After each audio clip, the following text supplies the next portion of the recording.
यहाँ तो था गौरी शंकर, वहाँ रखा मोहम्मद गोरी। राजा रानी चल दिए कन्या गोद उठाए, भौरे अंदर डालकर दीनी सिला अड़ाए। रतन जड़ित कंचन घड़ित जोड़ा है अनमोल, ए पापी हत्यारे कौन सिला का हाथ लगावे। मैं नंगी ना मर जा तुझे लज्जा नहीं आवे। पान का बीड़ा डाल दिया कि जो कोई परिषद को डसे जाकर बीड़ा ठा लो। हम त्याग दिया, त्यागी बन गए। 6 जिले सौंप दिए। फिर हम लोग छिपावें इस बात को, लेकिन स्पष्ट इतिहास के लिखी बात है वो।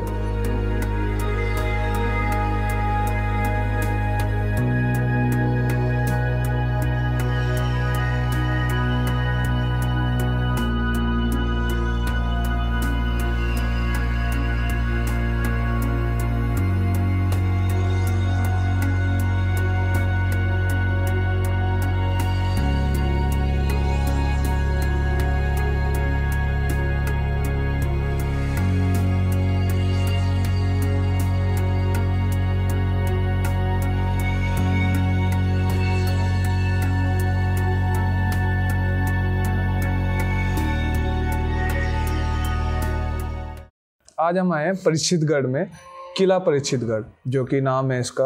और यहाँ पे बोला जाता है कि ज़्यादातर किला से रिलेटेड गांधारी का और ज़्यादातर बहुत सी यहाँ पे इतिहास है यहाँ पे। तो अभी जानते हैं बाबा जी से कि यहाँ पे क्या क्या किस किस तरह से हमारे यहाँ पे स्थापना हुई और कैसे कैसे इतिहास है यहाँ का।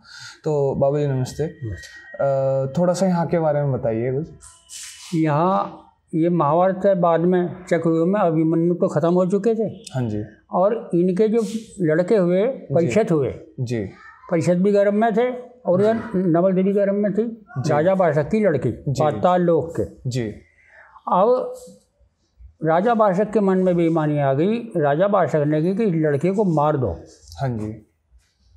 रानी कहने लगी मैं तो इसे आँख भी नहीं खोली, दूध भी नहीं पिलाया इसे दूधी का जी, मैं तो बिल्कुल नहीं मारूं जी। कि ऐसा करो, चलो इसे जिंदगी को भौरे में डाल दो, ये अपने आप ही मर जाए। भौरा बोले तो भौरा सुरंग। अच्छा हाँ। अच्छा। राजा रानी चल दिए कन्या गोद उठाए, भौरे अंदर डालकर दीनी सिला अड़ाए जी। दीनी सिला अड़ाए, सिला अजगर भारी, इस भौरे के अंदर पड़ी कन्या कुंवारी। निफराम हो गए।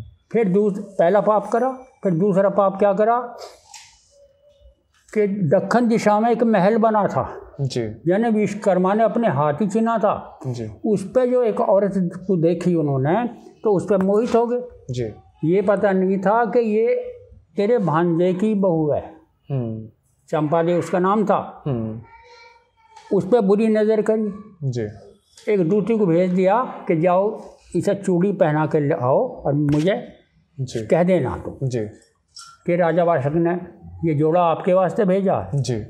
दूती जो वहाँ पहुँची, दूती ने कहा कि ये राजा बाशक ने आपके वास्ते जोड़ा भेजा है। हाँ जी। रतन जड़ित कंचन घड़ित जोड़ा है अनमोल, कंच मणि इसमें लगी माने उठे बोल। चंपा दे कहने लगी तू जात की मनियारी, ये जोड़ा तुझ पे कहाँ से आया? बिकता हुआ लिया मोलिया तने हाथ बनाया।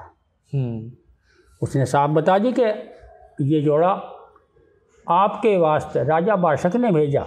ये हुक्म दिया मुझको तो इसे चंपा दे पे ले जा। और उसने जल हाथ में लेकर श्राप दे दिया, जो अपनी भनस बहू को बद नज़र निहारे हो 7 जन्म तक कुष्ठ पड़े नरक मंजारे। 2 पाप हो गए। दूसरा हो गया। तीसरे जंगल में ग्वालियर पर से चुगारे है, गाय चुगाए करे पहले रात को जी। और उसने बैन बजाई ग्वालियर ने, तो इनमें ये शक्ति है कि एक नाग बन जावे है जी, और फिर इंसान भी बन जावे। अच्छा। और वहीं से 74 साल पे चल दिए राजा बाशक। जाए के वहाँ पहुँचे कोई बैन, उधर ग्वालियर ने बैन बंद कर ली जी। कहने लगे भाई बैन शुरू कर, मैं तो इस पर लहरे पाया हूँ सांप। हाँ जी। मैं तो नहीं बजाऊँगा, जिद हो गई जी। तो उसने गाय को चिपक ली। हाँ जी। कपला गाय थी, 3 श्राप हो गए जी। अब उसके पाप से राजा बाशक का कोढ़ हो गया। अच्छा। बड़े बड़े ब्राह्मण बुलाए, देखा भाई ये क्या हुआ। तो ब्राह्मणों ने कहा कि राजन पांडव का कुआं परीक्षितगढ़ में हस्तिनापुर का इलाका है, वहाँ बना हुआ है, उसमें अमृत का कुंड है जी। अगर आपकी लड़की जल भर के लावे और आपको नहलावे तो 100 रन काया हो जाएगी। राजा बादशाह कह ले नहीं मेरे तो कोई लड़की नहीं, नहीं झूठ नहीं मत बोलो, हमारा गणित गलत नहीं होने का है, आपके लड़की है। तो जब रानी के पास गए हैं, रानी से कहा, रानी बोली ए मेरे भगवान कहाँ जीती होगी, खान पान दान कहाँ पीती होगी, 12 साल हो गए जी। तब गए हैं, शिला जो हाथ लगाया शिला पे, अंदर से आवाज़ लगाई ए पापी हत्यारे कौन शिला का हाथ लगावे, मैं नंगी ना मर जा, तुझे लज्जा नहीं आवे। तो जब राजा बादशाह ने की मैं पापी हत्यारा हूँ बाबल तेरा, पैदा होते ही पुत्री मैंने तुझे भौरे घेरा कि 5 वस्त्र तले डाल दो और मैं आ जाऊंगी। हाँ। वस्त्र डाल दिए तो सबसे पहले बाहर आके सूर्य की तरफ को देखा नवल देना और कुछ नहीं देखा जी। तो सूर्य की किरण घट गई, इतनी सुंदरता ही थी जी। नार नवल दे ने जब रूप समारा तो घटने लगा महताब शर्म के मारा। हाँ जी। तो उसकी माता ने उसका घूंघट निकाल दिया जी। कि बेटी अगर किसी इंसान की तरफ को देख लिया तो वो भस्म हो जाएगा, इतना तेज है तेरी आंखों में जी। और ऐसे ही जाना। अब जब चली है वो वहाँ से कि जल भरने को जाऊँ पिता गहना घड़ा दे, मेरी सोने की ईंडी में तू रतन जड़ा दे जी। तब चली है, रास्ते में एक अमी जल की जी। लाऊंगी जरूर, मैं आपको नहलाऊंगी जी ताकि आपका कोड ठीक हो जाए। बिल्कुल। अब जैसे रास्ते में चली आ रही थी तो एक हिरन आया सामने। हाँ जी। अब हिरन कूद के कभी इधर कभी इधर, हिरन कह रहा कि मुखड़ा दे दुख दिखलाए मुझे नवल दे रानी, मर जाऊं भला छेती कजा एक दिन आनी, मरना तो है ही बस, घूंघट तो उघाड़ दे। नवल दे कह रही है कि घूंघट दूं खोल लगे आग से बलने, मानस की क्या ताब लगे दरख्त जलने, तू हट जा मेरे सामने से। मैं बिल्कुल नहीं हटूं।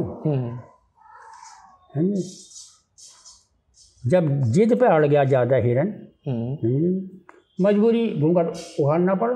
हाँ जी। घूंघट दिया खोल नार बिजली सी चमकी, हिरना हुआ खाक ले रहा मुल्क आदम की, जल भुन के भस्मी हो गया।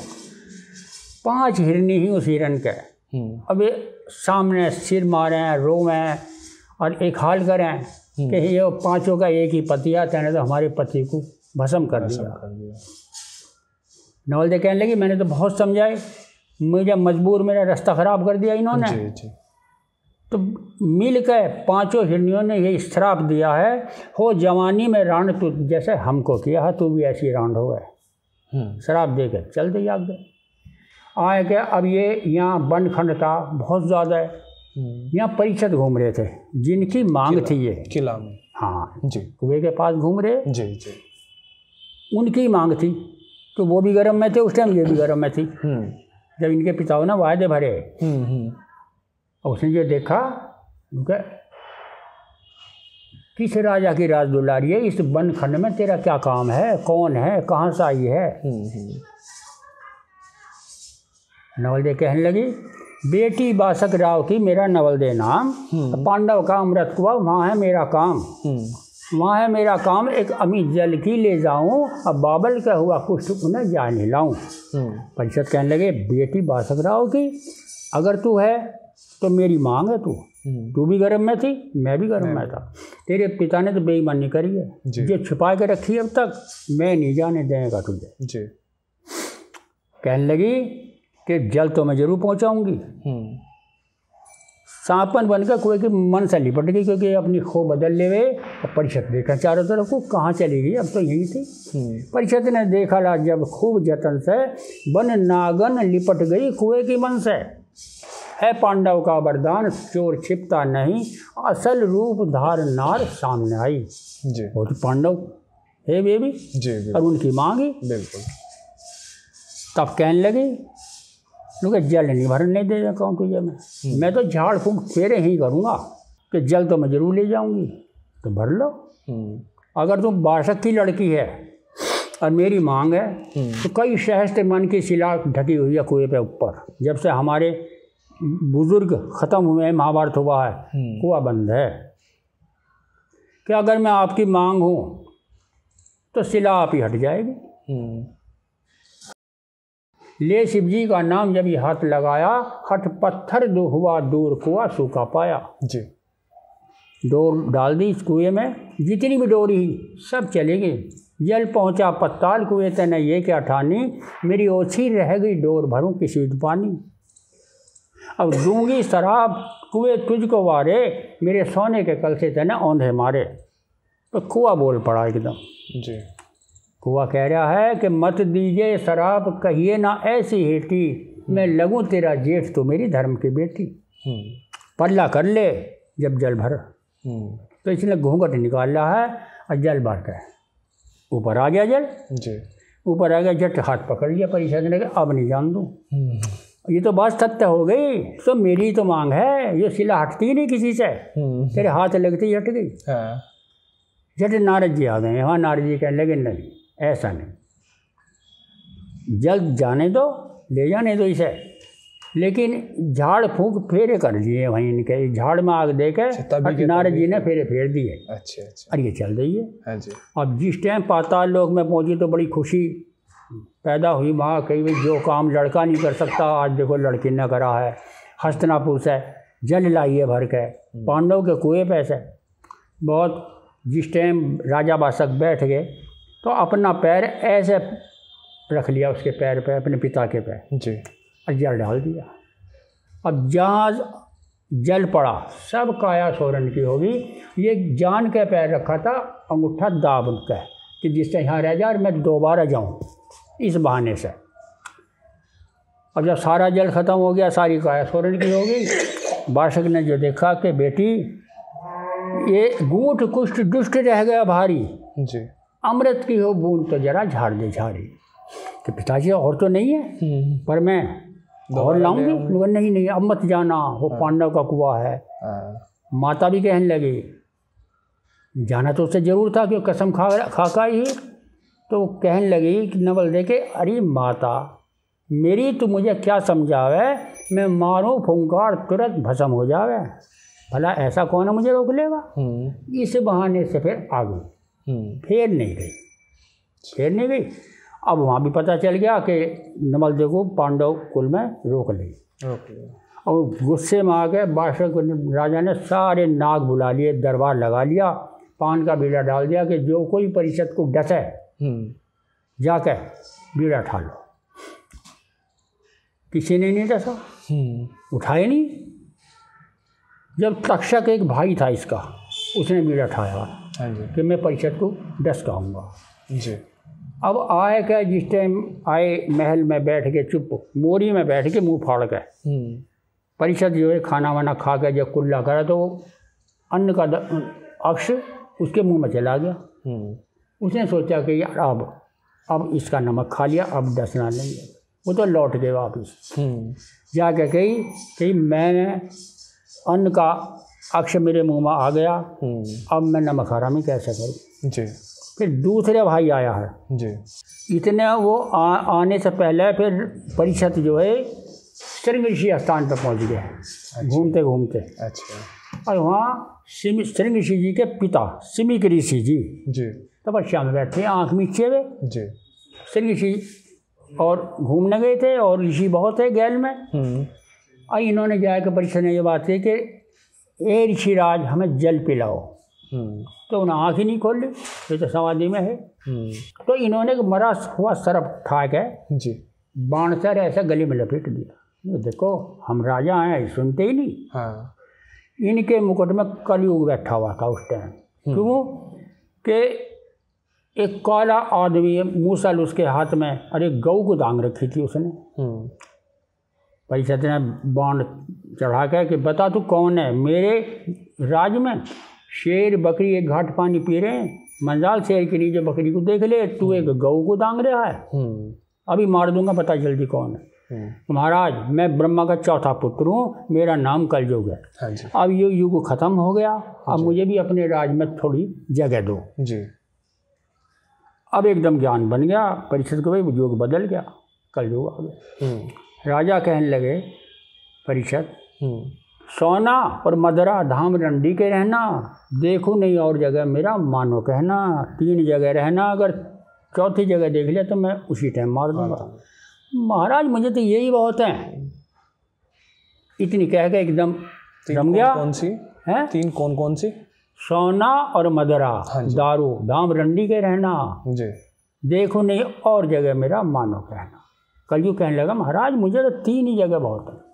एकदम अलोप हो गया, कुछ नहीं दिखाई दिया। और छोटा सा मच्छर बन के सोना लग रहा था मुकुट में, उसे बैठ गया। बैठते साथ ही बुद्धि भ्रष्ट होगी। तभी तो सरफ डाला है ना, वो कलयुग बैठा हुआ था। हाँ जी, हाँ जी। चले गए घेर के। जी। आए ऋषि, श्रृंग ऋषि घूमते घूमते वहाँ उनके लड़के और भी ऋषि है साथ। उन्होंने देखा कहें हमारे पिता के गले में सरफ। उन्होंने जल हाथ में लेकर श्राप दे दिया कि जिसने मेरे पिता के गले में सरफ डाला है आज से 7 बेर रोज यही सरफ उसे डसेगा। 7 दिन बाद? हाँ जी। अब उनकी आगे परिचय अपना जो मुकुट तारा तो उतर गया सिर पे से। कल उन्हें ज्ञान हुआ भाई क्या हुआ, बहुत बुरा हुआ तुझसे। तो वो चल दिए वहीं कोई जी। उधर सिमी के ऋषि की समाधि खोली। उन्होंने कहा भाई किसी ने श्राप कर नहीं दिया।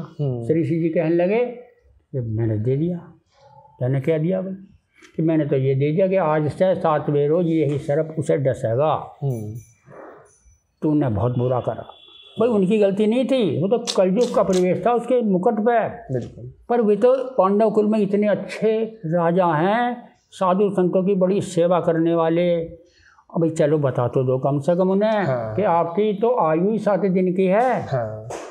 तो उधर तो ऋषि चले, इधर से वे भगे जा रहे, हाथ जोड़े पैर पकड़ लिए उन्होंने। अब सिमी के ऋषि कहने लगे कि राजन जी देखो इनका श्राप भी खाली नहीं जाने का, 7 बेर रोज जरूर डसेगा। पर एक उपाय है, देखो जेल में डूबे की, सरफ के डसे की, भाई इनकी मुक्ति नहीं है। तुम जाके शुक्र ताल में श्री सुखदेव जी से सप्ताह सुनो और तुम्हारी मुक्ति हो जाएगी। सब जितने भी ऋषि है सबको पते हो गए। तो जिस टाइम ये चले हैं राजा परीक्षित जी तो जन्म जपेट में थे। हिरनियों का भी श्राप लगा हुआ था, हो जमानी में रान तू जैसे हमको किया है। ये गए हैं वहाँ जाकर, जितने भी ऋषि श्री सुखदेव जी आ गए हैं वहाँ, और वहाँ जो बैठ गए हैं सप्ताह सुनने लगे जी 7 दिन की। और माली फूल लेकर आया करे रोजाना जी वहाँ के लिए जी। अब रास्ते में वो सरफ चल रहा 10 ने। हाँ जी। वैद्य जी भी चल रहे हैं, वैद्य धनत्तर, दोनों का मोटा भेड़ा हुआ। कहने लगे भी आप कहाँ जा रहे हो? मैं ऐसे ऐसे जा रहा हूँ, वो श्री मतलब परिषद को डसेंगे और मैं उन्हें बचाऊंगा। वो तुम कैसे बचा लोगे? लो मैं इस वृक्ष को फुंकार मार कर फूंक दूँ, इसे हरा कर दो। उन्होंने जब फुंकार मारी सरप ने तो एकदम फूक गया, सूख गया सब। उन्होंने फौरन अपने मंत्र से उसे हरा कर दिया। सरप ने सोचा कि वाकई बचा लेंगे। कहने लगे प्यार प्यार में कि वैद्य जी तुम एक बात बताओ, तुम्हारी मृत्यु कहाँ से है? हाँ जी। वो कहने लगे कि जहाँ तक मैं आपकी आंखों से देख लूँगा सर्प के काटे का नहीं, मैं अपने आप ही कर लूँगा इलाज। भाई यहाँ से तो मजबूर हूँ, यहाँ काट खाया, ठीक है जो तुम इधर को जाओ, हमारा तो इधर को जाओ। ये बच गया, एक बहुत अच्छा चिकला सा सुंदर डंडा बन के रास्ते में पड़ गया वो सरप। ये तो खोज बदल ले गए। वैद्य जी ने देखा है बहुत अच्छा डंडा पड़ा, उन्हें ठा के यहाँ रख कर चल दिए। अच्छा। यहीं डंक मारा। अच्छा। वो तो वहीं ख़त्म हुए। अब और बहुत आगे उनके चेले वे कहने लगे देखो भाई एक काम कर लो, मेरे मांस को आप खा लेना सब बांट के, सब मेरे जैसा हो जाओगे। सरप ने सोचा है कि एक मारा तो बहुत पैदा हो गए। सरप कहने लगे अरे यार क्या कर रहे हो भाई, गुरु का मांस हाथ तुम्हारे की भाई, ऐसा नहीं करना चाहिए। उनकी बुद्धि पलट गई। तो भाई गिज्जो नहीं खाया, गिज भी वैद्य धनत्रिय से बहुत याद है, इन्होंने खाए। अब चलते हैं आगे को। 7वां दिन जो आया, श्री सुखदेव जी सप्ताह सुना रहे हैं जी। और 7वें दिन माली तो फूल लेकर आ गई था रोज, छोटा सा रूप बना कर वो सर्प फूल में बैठ गया जी। अब क्या कह रहे हैं श्री सुखदेव जी, हे राजन परिषद, सर्प आ लिया और सप्ताह सुनकर तुम में इतनी शक्ति आ गई है कि अपनी आत्माओं को अपने आप काल दो, मट्टी है, बाद में मुँह मारो जो कुछ नहीं, बिल्कुल मुक्ति हो जाएगी। बिल्कुल काठा नहीं है जी। अब उन्होंने अपने आप ही अपनी आत्मा काल दी है राजा परिषद ने, फिर भी मुँह मारा, मट्टी में मारो जाओ, मुक्ति हो गई। अब जन्मेजय पेट में है, फिर सिंहासन में विराजमान जन्मेजय हुए। तो जन्मेजय जब बड़े हुए, हाँ जी, राजताज का हिसाब देखा जी। उन्होंने देखा कि हमारे पिता को सर्प ने डसा जी। तब हमारे भारत में ब्राह्मण नहीं थे, ये मिस्र से बुलाए गए, मिस्र देश जो, वहाँ से जन्मेजय ने ब्राह्मणों को बुलाए और उनसे वो इतना बड़ा यज्ञ करवाया वहाँ। तो वो कहने लगे श्री सुखदेव जी कि देखो ऐसा है, अगर मैं तुम्हें सुना रहा हूँ, कुछ संत है तुम्हें हो, तो तुम मुझे बीच में मत टोकना, तुम बाद में जब कथा समाप्त करूँ बाद में तब पूछना।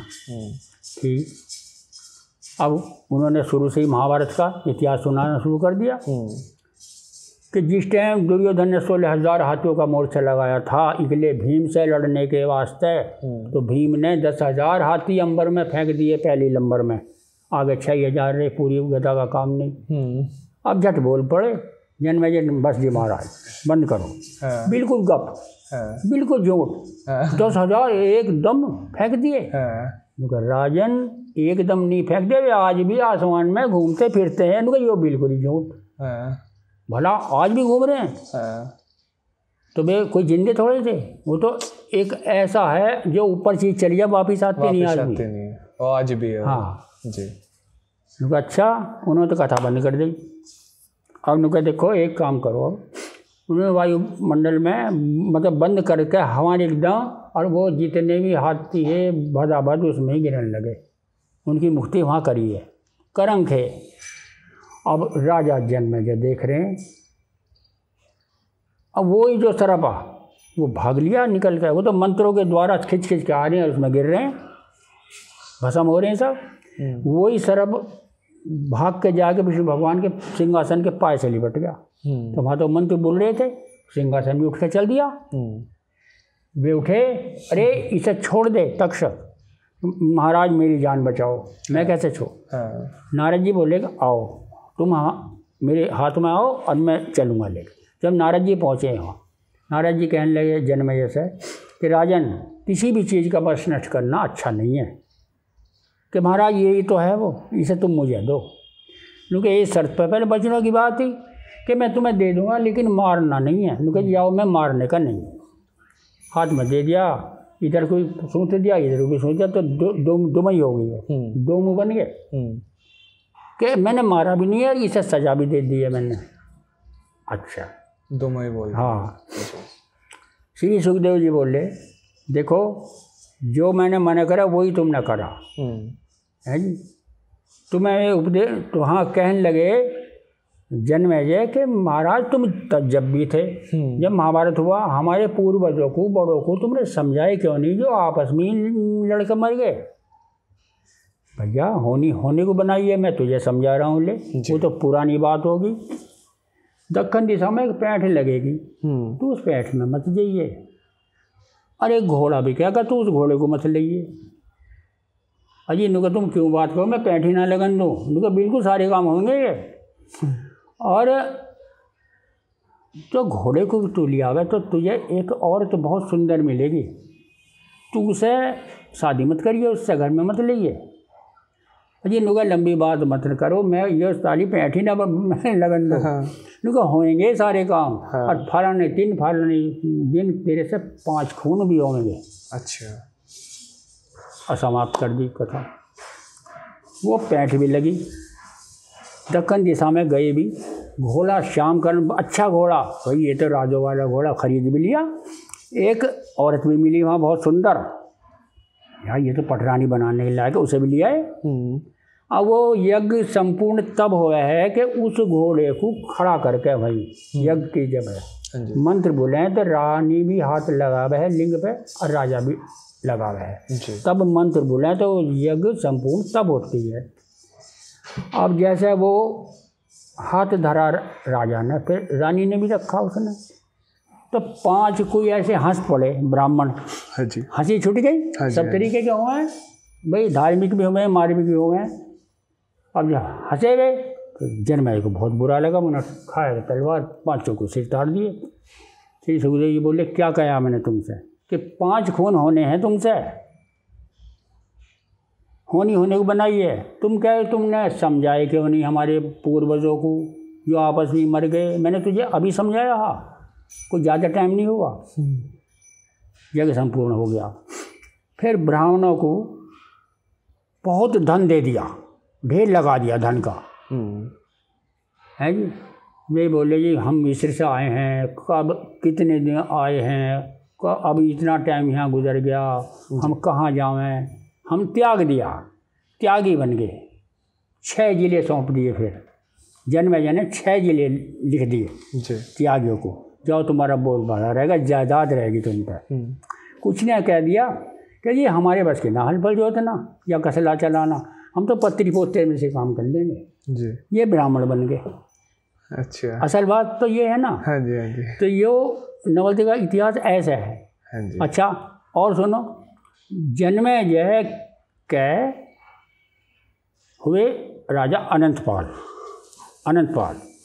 अनंतपाल के कोई लड़का नहीं हुआ, लड़की हुई 2। अब जैसे हमारे मोदी जावे, विदेशों में जावे, सब जगह जावे, ये भी जावे है गजनी, अनंतपाल भी। वहाँ के बादशाह से कहने लगे यार तुम्हारे 16 रानी, एक रानी हमें दे दो, हमारी भी कोई औलाद ऐसी हो जाए नाम चल जा जी। वो कहने लगे यार तो क्या 6 ले जा। मैंने 6 की जरूरत नहीं है, 4 तो मेरे हैं। हाँ। तो उनके तो संतान ही नहीं हुई। हाँ। भाई 1 दे दो ऐसी जो भाई कोई बेटा पैदा हो जाए। हाँ। 1 रानी दे दी, जाओ जी ले जाओ। अनंतपाल रानी को लिया है। अब 4 हुए ही, उनका तो कुछ हुआ ही ना। अब भैया कुदरत की बात कि वही रानी आशापति होगी जो उनसी गजनी से आई थी, बेगम। अब ये रानी बोली जब पूरे दिन हुए कि बस इसका तो बच्चा हो लेगा और तुम तो ऐसी रहोगी, इनकी नौकरानी बन गए। हाँ जी। वे कहने लगी, राजा को बड़ा खुशी हुई कि यार चलो आशापति है, बच्चा होगा। अब उन 4 ने क्या करा कि हमारे तो रिवाज ऐसा हो गया है जब बच्चा हुआ है तो आँख बांध दें औरत की। वो कहने लगी बेगम कि देखो हमें तो पता नहीं, हमारे यहाँ तुम्हारे जैसा रिवाज हो ऐसी कर लो। उसकी आँख बांध दी तो लड़का हुआ। हम लोग छिपावे हैं इस बात को, लेकिन स्पष्ट इतिहास के लिखी बात है। जब लड़का हुआ, अब उन्होंने उस लड़के को गैल तुरंत का हुआ जंगल में फेंकवा दिया, कहीं वनों में दूर। अच्छा। और वहाँ खून के कपड़े पड़े लोग। अब राजा आए, क्या हुआ? क्या हुआ? कुछ भी ना हुआ, ईंट पत्थर हुए हैं ये, हैं जी। ठीक है। अब कुम्हार जावा बहुत सवेरी मट्टी लेने, जैसे अब भी जहाँ कुम्हार बर्तन बनाने को मट्टी लावे। कुम्हार ने जो देखा कि यार बच्चा पड़ा है, तुरंत का बच्चा है, कोई शेर बघेरा जिनावारी से खा जाएगा, कुम्हार ठा लाया। उसके औलाद नहीं थी। उसने कुम्हारी को दिखाया। कुम्हारी कहने लगी चलो भगवान ने हमें तोहफा दिया है, पालन पोषण करा। उसका नाम रखा गौरीशंकर नाम रखा। कुछ बात नहीं। अब पलता रहा, बढ़ता रहा वो बच्चा, हाथों अनंतपाल का ही। जब बढ़ता रहा, अब एक बंजारे का इतना बर्बाद हो चुका, जितनी भी उसके सब वालिद लुट गई, कुछ ना रहा, बर्बाद हो गया। वो यहाँ आया दिल्ली में और कहने लगा एक सेठ से कि सेठ जी मुझे तो कुछ रुपया उधार चाहिए। कि भाई देखो रुपया ले जाओ चाहे कितना ही, लेकिन ऐसा हम पहले कुछ रख ले हैं गिरवी, ये मेरे पास तो कुछ है नहीं। बंजारानी बहुत सुंदर, क्योंकि तू एक काम कर, इस बंजारन को रख दे यहाँ हमारे, भाई हमारा काम वाम करवा लेगी जी, और जब तू हमारे फारकती करेगा तो ले जाइए जी। उसने बंजारन गिरवी में रख दी और वो बेचारा रुपया लेकर चला गया। भैया उसका भगवान ने ऐसी बाँह पकड़ी, 9 नीदर 12 सिद्ध, उस पर तो पहले से भी ज़्यादा धनवान हो गया। वो आया रुपया लेकर कि सेठ जी देखो ऐसा है, तुम अपना पेमेंट कर लो और मेरी बंजारन मुझे सौंप दो। सेठ के मन में फ़र्क आ गया। सेठ जब से वो रख के गया, वो रोज़ डॉक्टर के जावे, वैद्य हकीम के, और पर्चा बनवा लावे, दवाई लिया हुआ। इतने सारी उनने पर्ची इकट्ठे कर लिए। सेठ कहने लगा भाई मैं कहाँ से दूँ, अब तो वो मर गई, वह जी मर गई। और कह देखे मैंने तो दवाई इतनी करवाई है, इतनी पर्ची है दवा के देख ले, मैं भाई अब कहाँ से दूँ। अब बंजारा रो गया बेचारा। बंजारा गया अनंतपाल के दरबार में कि महाराज की जय हो, कि जी ऐसे ऐसे बात है, मैंने सेठ के यहाँ बंजारा रखी थी, अब सेठ ने कहा मर गई वो तो। सेठ को बुलाया। सेठ ने कहा कि देखो जी महाराज, जब वो मर गई मैं कहाँ से दूँ, देखो ये इतने सारे वो दवाई के कागज भी हैं, पर्चे भी हैं ये। राजा बोले अनंतपाल ने कहा चल बे भाग, अब कहाँ से देगा भाई, जो चीज़ ख़त्म हो गई वो कहाँ से पैदा करे। अब वो बंजारा चल गया रोता रोता, जैसे जा रहा था तो वो ही लड़का अच्छा बड़ा हो गया था, 8 साल का या 7 साल का, वो खेल रहा था बालकों में। वो लड़का कहने लगा कि बाबा कैसे रो रहे हो, क्या हुआ। अरे उन्होंने भैया ऐसे ऐसे बात थी, मैंने बंजारन रखी थी और वो नौका मर गई। उनका तुम राजा अनंतपाल के दरबार में नहीं गए। उनका जी भैया मैं तो गया, वहाँ भी कुछ नहीं हुआ। उन्होंने कह दी भाई मर गई जो चीज़ है नहीं कहाँ से दे, तो चलो मैं चल रहा हूँ। अरे उन्होंने भैया नहीं मैं तुम्हारे पीछे हूँ, तुम अब का और चलो। फिर पहुँचे बंजारे। फिर महाराज की जय हो। हमें यार फिर आगे आए तो भगा ऐसा झट लड़का बोल पड़ा, बोली था तो अनंतपाल का ही खून। हाँ जी। कि महाराज तुमसे इंसाफ नहीं हुआ, अन्याय नहीं हुआ तुमसे। अब अनंतपाल देखे, उनके मुँह से निकल गया हमसे नहीं हुआ न्याय, ले तू कर दे। हाँ नू तो कह रहा हूँ मैं, तुम गद्दी छोड़ दो थोड़ी देर के लिए, यहाँ आ जाओ और मैं कर दूँगा न्याय। वे उठ गए, मैं बैठ गया, झट वो लड़का बैठ गया गद्दी में। हाँ भाई बंजारे अब बता।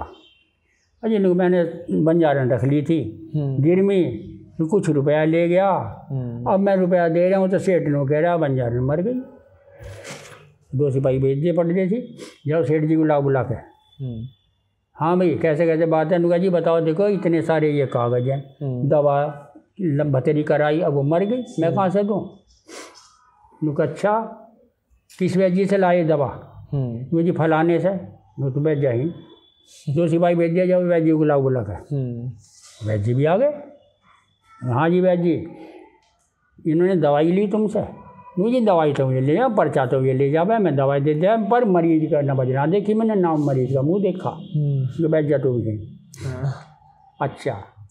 हाँ जी सेठ जी एक बात बताओ, वो जब मर गई तो अर्थी को तो 4 आदमी ठावे हैं। 4 आदमी। हाँ 4 ने ठाई जी। वो किसने ठाई, बुलाओ ने। 2 सिपाही वैद्य वे भी आ गए। हाँ भाई बंजारन मरी, तुमने अर्थी ठाई। वो हाँ ठाई। कौन से घाट फूक की, अब भी लिखे हैं भंगी वैसे। क्योंकि वहाँ ले गए ना, क्या देखा तुमने। नहीं हमने कुछ नहीं देखा जी, पूछ लटक रही थी उसमें कुत्ता ले के बस। हैं जी तो बैठ जाओ तुम भी गई। हाँ जी कौन से घाट पे फूकी न, कोई फलाने जगह। उसे बुलवाया फिर भंगी को। हाँ भाई फलाने दिन फलाने तारीख फलाने तिथि में कोई मुर्दा आया हा अर्थी में, क्या जी एक बकरी का बच्चा, उसमें तो और कुछ भी ना हा।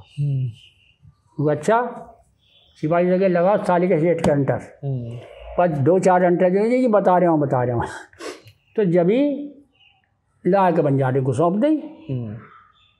तो महाराज हो गया न्याय हुआ, देखो यो अब आ जाओ अपनी गद्दी पे। अब इतनी खलबली मच गई महल में, उन्हें पते चल गए। अब पृथ्वीराज को बुलाया उन्होंने, चारों ने। उनके देख, दिल्ली का तो तुझे राज नहीं मिले और हमें तो फांसी हो ही जाएगी, भेद खुल गया है, वही लड़का है जो जंगल में फिकवाया। अब ये ऐसा करो, रात को इन्हें मार दो, बेगम को भी मार दो, ये लड़के को भी मार दो। उनकी सलाह हो रही। अब किसी नौकरानी ने सहज में उस बेगम से कह दी कि देख इस लड़के को लेकर निकल जा तू अब यहाँ से, नहीं दोनों को मौत आ जाएगी रात को। वो लड़के को लेकर रात को ही निकल गई, वो गजनी पहुँच गई, उसी बादशाह के जिसने दी थी। अच्छा, सारी हाल बताया। अपने मज़हब के हिसाब से उन्होंने वहाँ नाम रखा, यहाँ तो था गौरी शंकर, वहाँ रखा मोहम्मद गौरी है जी। अच्छा, उसके भी संतानी बादशाह ने वहाँ का राज का मालिक बन गया। इस वजह से पृथ्वीराज पे चढ़ाई जो करी दिल्ली में मोहम्मद गौरी ने, कई बार गिरफ्तार करा पृथ्वीराज ने, फिर छोड़ दिया उसने। एक बार ही करके छोड़ा नहीं, आँख नू ही निकलवाई वहाँ ले जाकर, जड़ तो थी हो। एक लड़की पृथ्वीराज, इसके अनंतपाल की भाई जयचंद को, एक भाई पृथ्वीराज को, ये मौसेर भाई थे। अब जयचंद की लड़की जो संयोगिता थी, वो शब्द वेदी बाण था पृथ्वीराज पे, पृथ्वीराज से बलवान कोई नहीं था उस टाइम। वो इसके व्रत करने लगी पृथ्वीराज के, संयोगिता। जयचंद को पता चल गया, जयचंद ने इस टाइम रचा बहुत जल्दी, इनको इसको शादी करो इसकी। और पृथ्वीराज की इतनी तौहीन और करी कि उसका पत्थर का बुत बना के बाहर दरवाजे पे खड़ा कर दिया, चौकीदार बना के। उधर संयोगिता ने वहाँ खबर भेज दी पृथ्वीराज पे कि ऐसे ऐसे बात है। पृथ्वीराज आगे छुप गए उसके पीछे ही आकर। और जब जयमाला लेकर संयोगिता घूम रही, हाथ पकड़ के बैठा घोड़े पर पृथ्वीराज ले गए कि जयचंद और भी फूक गए। जब जयचंद ने सारी बात मोहम्मद गौरी को साथ दिया कि 7 लाख फौज का मालिक तो मैं हूँ, बाकी तू है, तो लड़ो जा। तब ये गिरफ्तार करके ले गए पृथ्वीराज को। ये तो इनका अंत, आगे कोई इसका वो नहीं। पांडव कुल का शुरू से महाभारत से यहाँ तक का इतिहास है।